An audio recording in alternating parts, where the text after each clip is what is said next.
I'm Lesley Gibson. I'm a writer looking to find a vibrant, creative, diverse community to call home. Home is that basic need for shelter, safety and support, and it's what we all have in common, isn't it?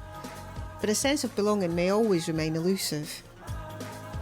In these first 6 podcasts, I'll be talking to Val McDermott, the award-winning crime writer, folk indie band The Tin Pigeons, and Keely Mills, the Chubby Mermaid, as well as poets, wandering minstrels, artists and sculptors from across the UK who will be deciding whether they're creative because of or despite their hometown. Where will I be tempted to lay down my hat, I wonder? Make me believe in all that I don't know. So, welcome to week 5, and this week I'm in Cromarty in the Black Isle with my cousin Lee. Now, the Black Isle isn't an island at all, it's a peninsula. Cromarty's shores are really awash with oil platforms. I've always found these really beautiful because I used to watch oil platforms out my bedroom window on the Firth of Forth. They looked like they were striding across the sea like something from Jason and the Argonauts. I'm with family again. Yes, is it nepotism? Of course it is. It's my podcast. But on the other hand, you will hear that Lee has a real gift for imparting her resounding passion for cultural identity and heritage. Lee lives in Dunblane now, and so on your behalf, dear listener, I asked her what everyone wants to know. Have you seen Andy Murray's Golden Postbox? So my name is Lee Urquhart. I'm Lesley's cousin and I come from Kirkcaldy in Fife. I live in Dunblane. It's got loads to celebrate as a city. It's got its own cathedral and it's a city. It's got a gold postbox, which very recently somebody run into. It had to get reconstructed. Yeah. And it's got a gold telephone box. And we've got Jamie Murray as well. We've got the Murray family. So yeah. We are in one of the most beautiful parts of Scotland, of which there are many. Yes. There are beautiful parts of the UK, which is we are just outside Dingwall in a little place near Coninbridge called Torngorm on a farm in Ross and Cromarty. For me, there's probably some key elements around being Scottish. And those key elements I would probably describe as the people and the culture and the physical environment. And those are the things that I don't know what comes before or what comes after, but certainly in terms of the people, and I'm talking as a Fifer here now, as a person brought up in Kirkcaldy. I was lucky enough to be brought up, I feel, in a community which was incredibly caring. I went to a primary school with the most loving teachers, where people came from different socio-economic backgrounds, most of them not particularly well off. So there was always a sense of kind of looking out for each other at school. That carried into not just my primary school but my secondary school, and I think there is quite a lot there in terms of the economic hardship that Kirkcaldy, Fife, as well as other parts of the UK during the 80s faced. But I think that actually is the formative years in which is the lens that's formed my perspective in life in terms of what's important. And when I go back to Kirkcaldy and Fife, and we were having that conversation today actually, was around how kind people are, how interested they are, generations of just very good people who actually have a genuine interest in and pride in their communities. And I think, and despite of some of the difficulties, particularly Kirkcaldy has had as a town, I feel incredibly proud to be part of those people who still very much believe in the place and make it what it is today, I think, which is a fantastic place to go back to. Yeah. And I feel really, really lucky to have that. And so there is something about the humbleness and the kindness and almost the introvertness of the people, but people that are solid, that do believe in a good education. And I think that for me has been something that has provided me with my formative years for going forward, in terms of that really entrenched sense of it is really important to be enabling to each other within your communities. Me being all right and not other people not being all right is not is not my sense of value. And I think very, very strongly that came from that community, and that community of being able to look at itself honestly, laugh at itself, and have a bit of a sense of humour as well. And I go back to Kirkcaldy, or I speak to people from Kirkcaldy and Fife, and I just love their sense of humour. So there's that sense of that that's really important. Folklore, the range of accents, the stories. So there's that element of it. It feels like a heritage and a sense of something that connects people, that will take them into the future. And I talk about that in terms of the buildings, the architecture, the music, the mountains and the sea. So, I don't know when you're listening to this, but I am editing this during lockdown. And listening back to the things she said about communities, it almost has a prophet-like resonance to me now. And actually, it's making me feel homesick, and it's bringing home the reality of this situation. But we won't be on lockdown forever, and let's go back to a time when we weren't and listen to Pat and Georgia. I am Georgia McLeod, and my job is Arts Development Coordinator for the Cromarty Arts Trust. Okay, so we are in Cromarty. Cromarty is a town on the end of a peninsula called the Black Isle, just north of Inverness. And the old brewery is one of the properties in Cromarty owned by the Cromarty Arts Trust. We own and manage 3 buildings in Cromarty, and this is the largest of the 3. It's a beautiful historic building that's been renovated from an old brewery, and it's now one of our venues, so it's run as a training centre and a venue for arts and crafts, workshops and courses and music, live music. So it actually sleeps 22 people, and so we hire it out as well. I was born in England but moved up here with my parents when I was 5. So yes, I've lived in Cromarty until I was 17 when I left to go off to university in Glasgow, and I was then away in various places for 18 years, never ever thinking that I would return to Cromarty to live. It wasn't really on my agenda at that point. But yes, I found myself back here as an adult with my own kids and quickly realised what an amazing place it is to bring up children. So that suited me very well. I think when you're 17 and you've grown up here, and it is a very rural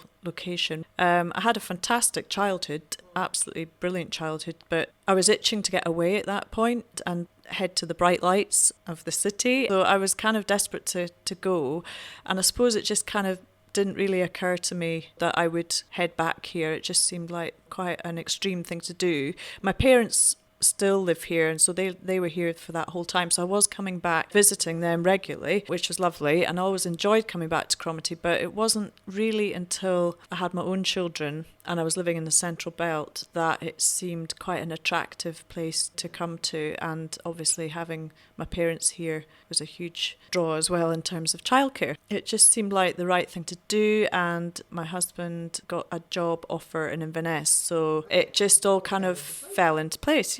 Yeah, we have a Dutch quarter in Cromarty, don't you know?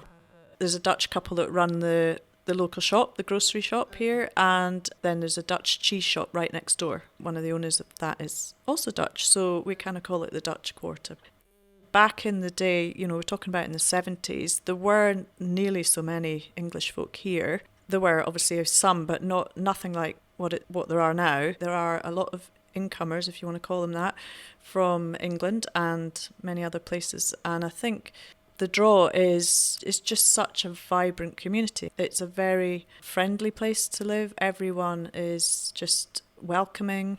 There's a really quite special vibe about it, and I think everyone that comes here, even just people that are visiting, they comment on it, and I know many people come here on holiday, pick up on that vibe and that experience of what a special place it is, and then they return, and then they maybe think, oh, do you know what, we can see ourselves settling here. And I know that's happened a lot of times, and people then, they start house hunting, and before they know it, they're integrated into the community. So it is very artistic, and there are a lot of creative folk here. I think that breeds more, of the same sort of people. So I think once you're in a community where there's already a bit of that happening, if you stumble upon it and you are arty yourself, that's quite attractive. There's a lot of people here that are not artists or are arty minded, but it does attract arty folk, creative folk that are writing or acting, and it's a stunning part of the world. And you've got beautiful beaches and the headlands right here. You've got the dramatic scenery of the industrial side of it, which is right on the doorstep. We've got our colony of bottlenose dolphins out in the firth. Keep looking because you might be lucky. Wildlife's pretty spectacular as well.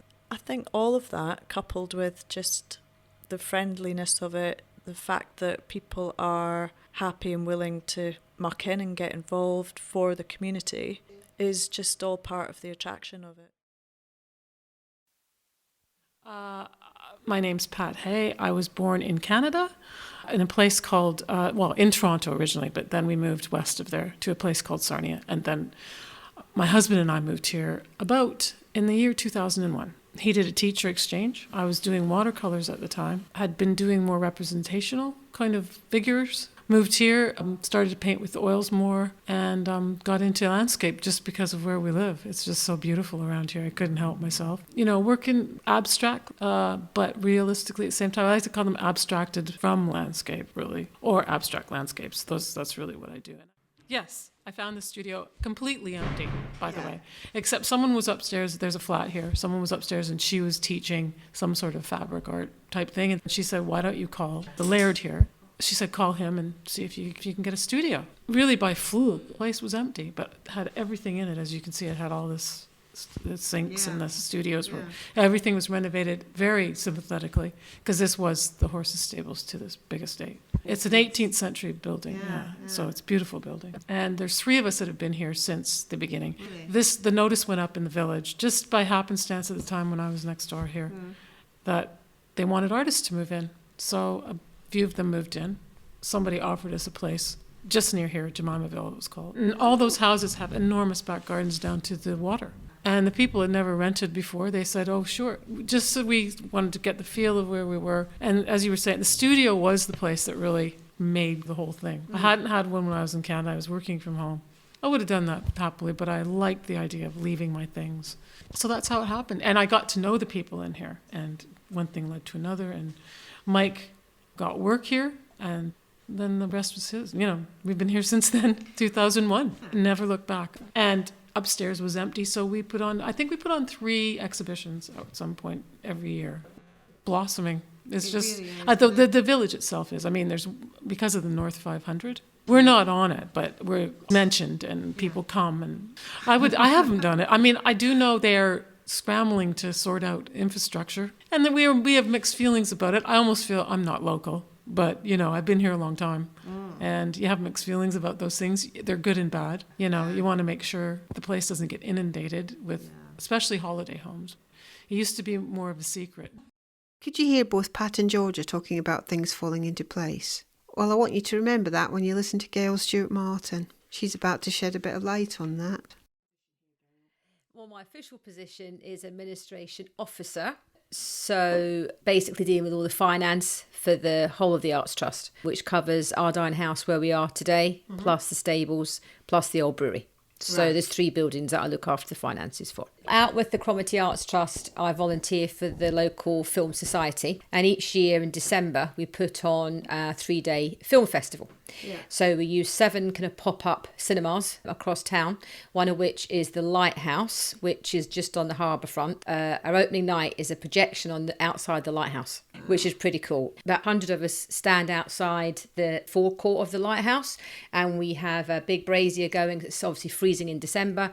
And we have drams of whiskey, and we have mulled wine. And that starts off the festival. It is marvellous. The first weekend in December, and this is now our 13th year. So we work quite closely with the Lighthouse, and they're very kind to let us do that. It's Aberdeen University who own it, and it is a field station for all those students who are studying at Aberdeen Uni, and they come here to do their field work in the summer months. So they're mainly marine biologists. So they're here to look at the dolphins, the porpoise, all the bird life, the seals, and many of the students actually stay here with us in Ardine. I've been here 19 years this Christmas, and yeah, it's such a vibrant community, and it's a community, I think, first and foremost, depending on whether you're into arts or, you know, wildlife, marine biology, it doesn't matter, music.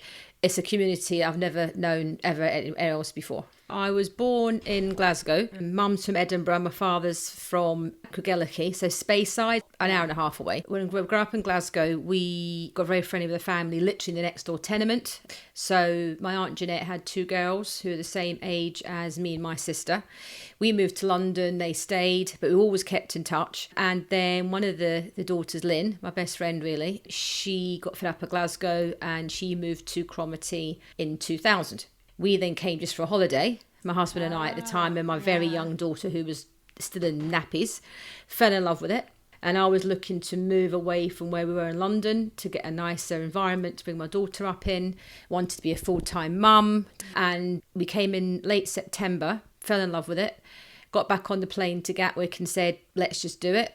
All our family in London, for a start, just went, Cromarty, don't even know where that is. Someone said, well, that's your shipping forecast. We've heard of Cromarty. And so everyone thought we were absolutely nuts. My husband and I, at the time, both absolute townies. But the 2 weeks I spent here on holiday with my friend and her young children and my young daughter, we just went to the toddler groups. We went to the playgroup at the church. 2 of our children were at school. So we then went to school and just everyone said hello to you in the street. It felt completely safe and we just fell in love with it. So it was an absolute no-brainer, really. And sold a house, couldn't find a house here initially, but my friend had a big house so we could stay with her until we found somewhere to stay. So basically what was happening was my husband at the time was flying up every other weekend. My friend who stayed here would go and view the houses that were on the market. She'd pick out maybe 5 that were suitable, and then he would come up with his old camcorder back in the day and actually video them for me, and then bring them back down and say, out of these 5, what do you think?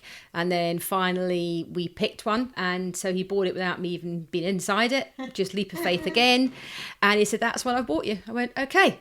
So that was us, packed up, sold our house in Croydon in 2 days, and they wanted a quick sale, and we were in by Christmas. And then the house we kind of bought wasn't really my favourite, I have to say.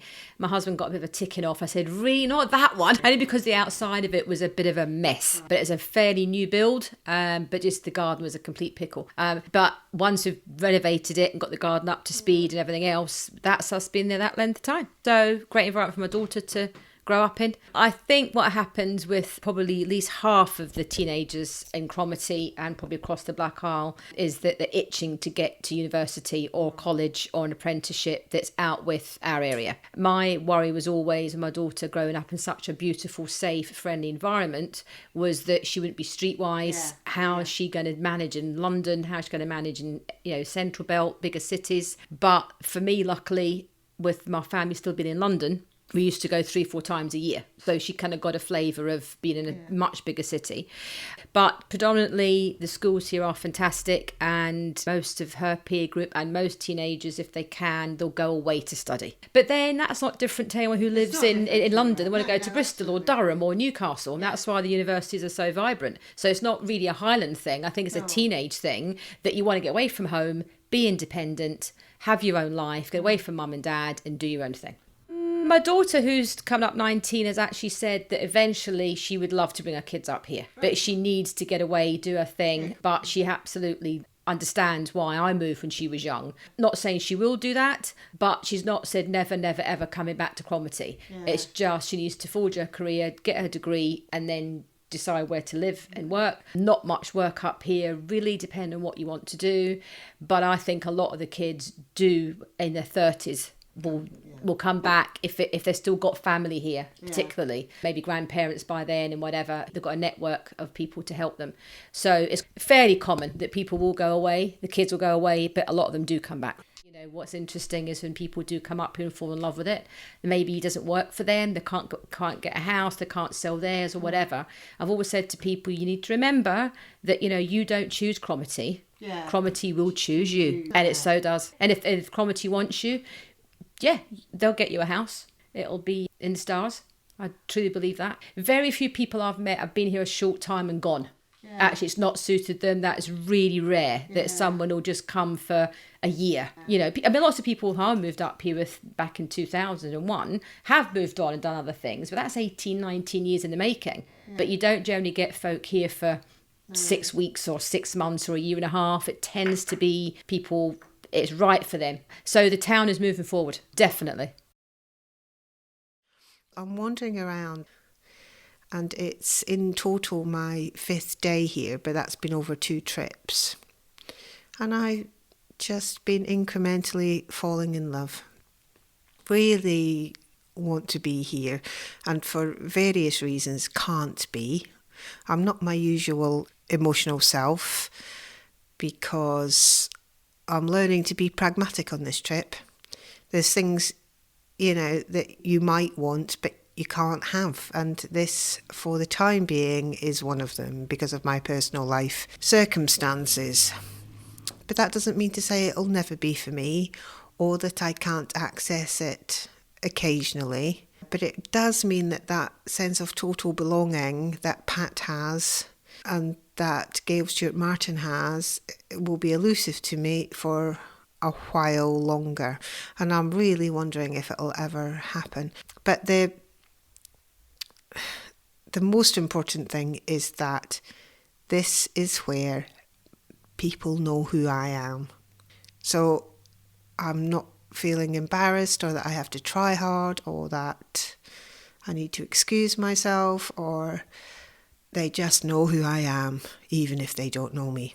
And interestingly, something that Val McDermott said way back in week 1 has come back to me today, which is it doesn't matter where in the world you are from. If you have chosen to live in Scotland, you are Scottish and we all understand each other. And I really feel that today. I really feel that. And the ease with which I seem to be slotting in here is, even for a very brief amount of time, is lovely. So in the village, I am the podcaster. That's who I am. That's my identity. Today, I am Cromarty's podcaster. And I would really like that to be a forever thing, ideally. Onwards and upwards. So it's the morning of Saturday the 5th of October here currently, and Lee has left. We've finished our holiday and I'm looking out a beautiful window at a beautiful sky. I'll take a picture of the sky so that you can see it on the website. You can actually see the curve of the earth from here. It's extraordinary. But in any case, what I thought I would say is that one of the many things I love about Lee, and it's been such a refreshing week, is that she challenges me. She has faith in me. She loves me as I do her. But she does challenge the way I think. And I have found that really quite revelatory, to have the time to discuss and to really understand what she's trying to say to me. It has put a different slant on the way I look at artistic communities. So I completely see what she's saying about culture disappearing and how it must cause pain to Indigenous people across the world. And with me arriving in a community, I change that community. And if everyone arrives into a community that beforehand had a very strong culture, it will have a significant impact on that culture. Significant impact. It's really made me think, and it's made me think more about my country. It's a place to live. And Lee believes that it's a lively, thriving people who are busy and quietly go about their business, living life to the full, despite, the changes that are happening around them. It's not changing the people. They're still full of life and vitality and love and hope and creativity, and that Scotland is just brimming with those things. And if I'm absolutely honest, I don't really think it's the same where I live. Not that it's not brimming with things to do. I'm not sure that sense of identity is so strong down there, but maybe that's because I am not from there. My sense of identity comes from up here in Scotland. But I can see why Val McDermott would say that the English cannot understand this because they really haven't experienced that depth and richness of culture. I think they should. I think the English have loads to be proud of, loads to be proud of. My children, for one. They should be very proud of those. I can't seem to access that in the same way there. Maybe if I lived in Cornwall or Yorkshire, I think maybe. But maybe I am missing something. And it's made me think, it's all very well me thinking of artistic communities to move to, but in the end, is that an artistic community rather than somebody rooted in the culture of that place? And does it matter? So I've got quite a lot to think about on my way home. Catch you later. Farewell, the north of Scotland. And my goodness, I've had a fantastic time. I think there's another trip to Cromarty in the offing, to talk to those people whose families have been there for generations. I think I won't have a rounded picture until I do that. But for now, my lockdown lovelies, I'm just going to remind you of what Lee had to say way back at the beginning of this podcast. How kind people are, how interested they are, generations of just very good people who actually have a genuine interest in and pride in their communities, and a sense of something that connects people, that will take them into the future. And I talk about that in terms of the buildings, the architecture, the music, the mountains and the sea.